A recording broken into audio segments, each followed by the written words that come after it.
ردة فعل علي معلول على مواجهة الأهلي والرجاء المغربي في دوري أبطال إفريقيا.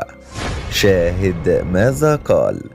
ولكن في البداية صل على سيدنا محمد، ولا تنسى الإعجاب بالفيديو والاشتراك في القناة حتى يصلك كل ما هو جديد وحصري. علق النجم التونسي علي معلول لاعب النادي الأهلي المصري على مواجهة الرجاء المغربي في دور ربع النهائي لبطولة دوري أبطال إفريقيا في تصريحات خاصة نقلتها إذاعة أون تايم سبورت. قال معلول: علمت بقرعة دوري أبطال إفريقيا، وعلمت أيضا أننا على موعد مع مباراة مهمة مع فريق الرجاء المغربي في دور ربع النهائي لبطولة دوري الأبطال. إنها مواجهة تحتاج منا التركيز أكثر من أي شيء آخر.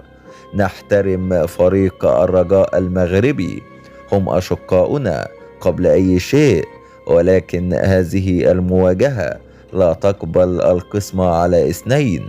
لا بد من متأهل إلى نصف نهائي البطولة، ونتمنى من الله أن يوفقنا ونحقق الفوز ونتأهل.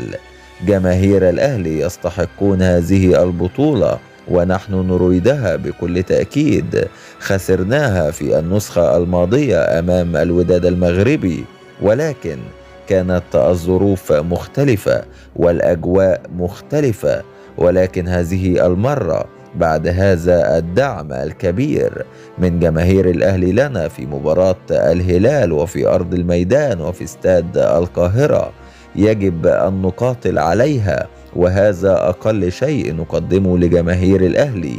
إن شاء الله نقدم مباراة كبيرة في القاهرة، ونأمل بحضور أكبر عدد من الجماهير الأهلوية ونحسم الصعود إن شاء الله من استاد القاهرة. إلى هنا تنتهي حلقتنا، ونلقاكم بإذن الله في حلقات قادمة، والسلام عليكم ورحمة الله وبركاته.